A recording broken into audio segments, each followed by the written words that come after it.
Today, the topic of my presentation is domain name system, which is also known as DNS. As I go for introduction, domain name system, or so-called DNS, is the internet mechanism for linking all the hostname and IP addresses on the internet. In other words, DNS is a distributed and linked system of resolving names to IP addresses. The DNS system is similar to an environment in which all the telephone information operators are linked together so that your request can pass to the appropriate operator. All the URL that you need to get resolution for in the internet are in the DNS-based database somewhere.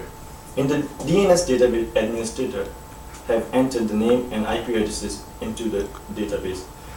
For example, when you use the browser and request for www.confolio.com, www refers to service, confolio refers to the hostname, and .com refers to the portion of the domain name space where the host is found. Now I go for the size of DNS. The size of DNS can be described from the time before it was created. All the computer on the network used to receive a host file named host.txt. This file is mapped to the name to numerical addresses. Due to the fast growth of the network, the host.txt file became unsustainable and domain name system was implemented to replace this method. The DNS server had numerous points of failure for entire internet. For this reason, there are multiple root servers all over the world. Each label may contain up to 63 characters. Label stands for sub-level domain. The full domain name may not exceed a total length of 253 characters in its external dotted label specification. In the internal binary representation of the DNS, the maximum length requires 255 octets of the storage. In practice, some domain registries may have shorter limit. There are three main components. The first is domain name server, the second is domain resolvers, and the third is domain name space. As I go for the first one, which is domain name server, the DNS name server is a computer that runs a DNS server application. That server can store zone file information locally or in a memory.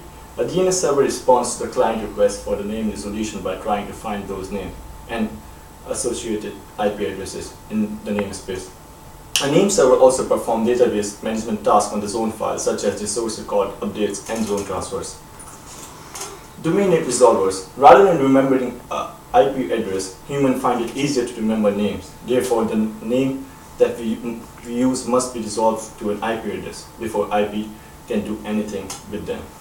Resolving or translating the name to an IP address is called domain resolver. In other words, a resolver passes name resolution requests between the application on a system and a DNS server. As you know, it's very hard for a human to remember an IP address. It can be very complicated. It can get complicated by different websites, so it gets very easier to remember a name of a website. Now we'll talk about domain namespace and the function of DNS.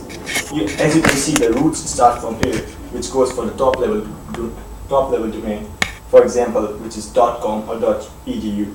In a .com, there are second level domain, like .com have branches, for example, Yahoo, Facebook, or Google. And then those branches have their sub-branches named www. The functions works like that. Root goes to the, like if you type a website, the .com go for the top level domain, and it finds itself. Then it goes for the second level domain, which is Yahoo, and then it goes for the sub-level domain, which is www. Limitation to continue operation of DNS. There are two kinds of IP version. The first one was IP version 4, and the second one is IP version 6, which we use it right now.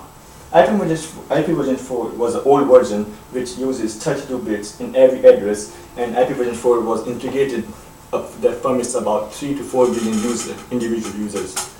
The IP version 6, which is the latest version of DNS, it's a 10 billion IP addresses. It uses 128 bytes for every address. Mathematically, this is the limit resource, but practically, it's an unlimited resource.